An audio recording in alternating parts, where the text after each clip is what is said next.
And welcome back to the David67 Celtic News YouTube channel. Second video of the day. This is going to be a general update video regarding ins and outs and one or two other bits of news for Celtic. And is a second video to go along with the more detailed Fabio Silva scouting analysis video that's also available from today. So, quite a few bits of news of ins and outs at Celtic. With no definite moves in or out, but quite a few bubbling under. Firstly, news regarding both Yang and Oh.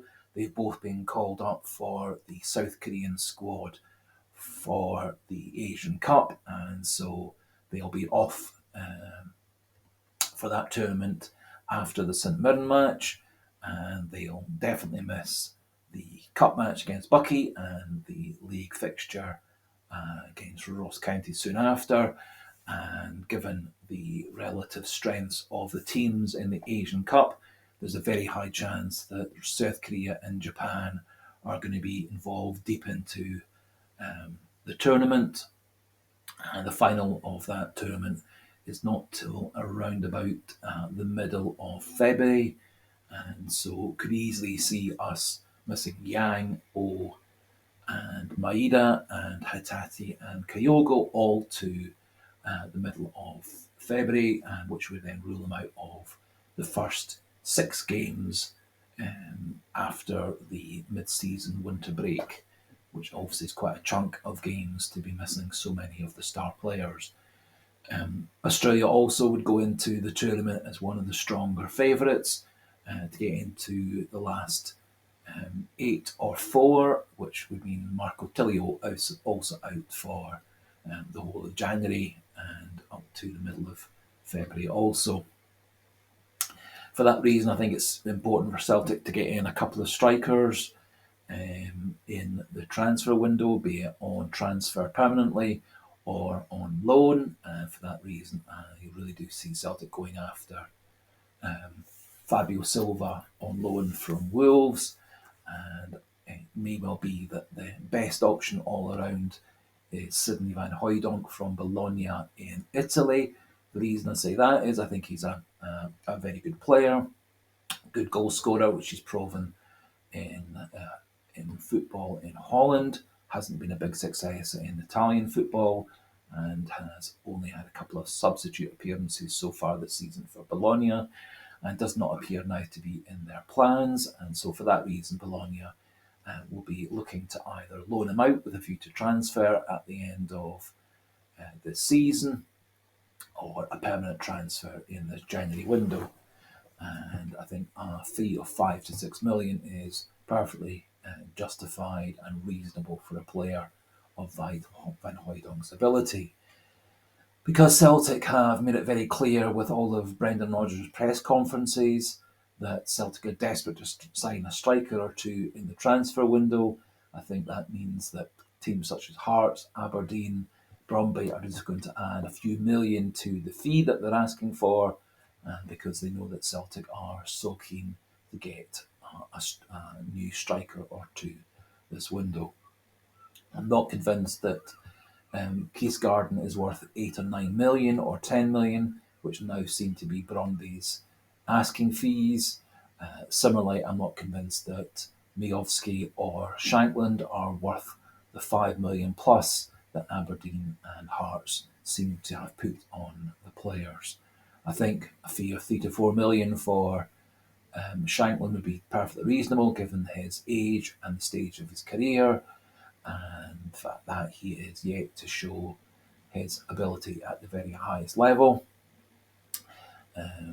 Although Shankland, obviously a great goal scorer in Scotland for Hearts and has scored at international level, and for me would be a better option than Miovski, partly because of his Scottish qualifications, which helped with UEFA quotas, but also I think he's a more all-round player, good leader, and I think he also would be a player who come to Celtic and be happy playing some games on the bench, other games, and watching from the stands in other games.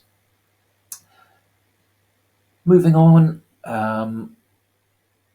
good news regarding Rio Hitati. He seems very much in line for some time against Rangers at the weekend.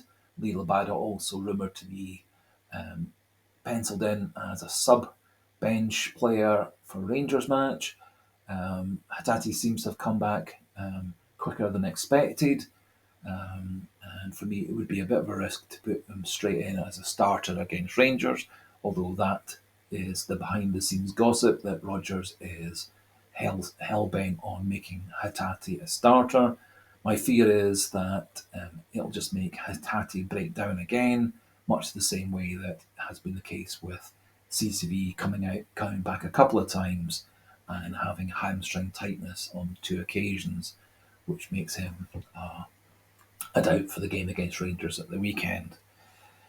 Also, one of the snags of Hatate coming back so soon is that it obviously puts him very much in the plans for the Japanese squad for the Asian Cup, which will be announced in a week or so's time, to the best of my knowledge, at the start of January. A couple of other wee bits of news is that Yosuke Ideguchi seems very much lined up to go to Vissel Kobe in the J League for around about 870,000. The final details for that haven't been confirmed, but I think that will be the very first deal to go through at the start of the January transfer window. And I do wish him well back in Japanese football, as his time at Celtic didn't really work out due to a rather major injury a couple of games into his Celtic career. Quite interesting, a couple of bit of news regarding Newcastle. They are said to be approaching Real Madrid for the transfer of Andre Lunin in the January transfer window. At the moment, Lunin is currently back up at Real Madrid to Kepa, whilst Thibaut Courtois is out with a major knee injury. It looks like Real Madrid are going to go with Kepa rather than Lunin as their number one option for the rest of the season. And then Lunin's contract's up at the end of the season.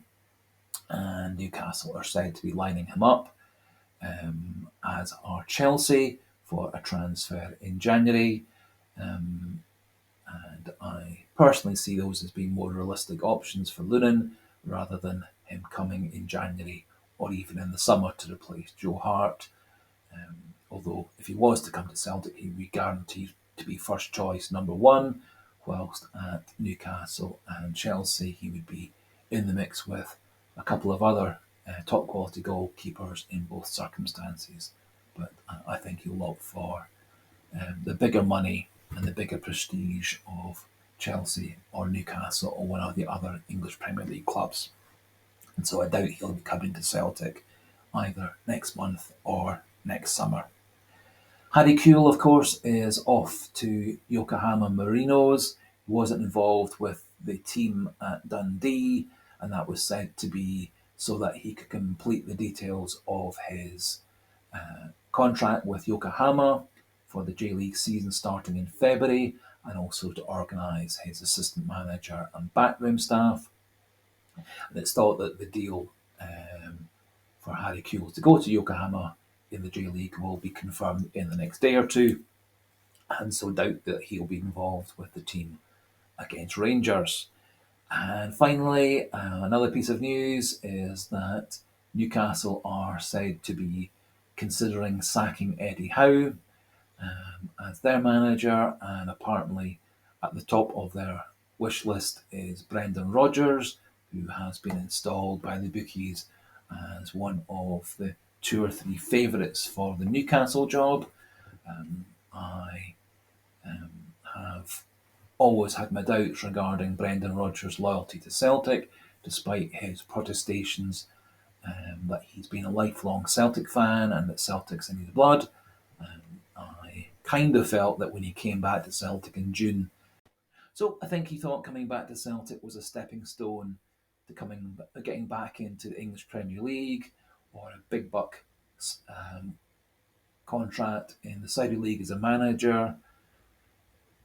I'm not sure he's fully committed to the 3-year plan he was talking about in June. I do fear, as I've said before, that Rodgers would be quite happy to let Celtic be left in our lurch yet again if it's going to move his career forward in his own mind. So we'll see what happens regarding Rodgers. He is said to be at the top of Newcastle's wish list if they do decide to sack Eddie Howe. And I think Eddie Howe's probably a couple of poor results away from being sacked over the remainder of the Christmas and New Year period in the English Premier League. So obviously we'll keep you up to date regarding any managerial ins and outs. Further stories coming from Celtic are that Celtic see their priorities in the winter transfer window as being a striker to add to Kewell and O up front, and a midfield enforcer, more defensive midfielder role, similar to Scott Brown or Victor Wanyama, Lennon and Lambert from the old days, and also a left back.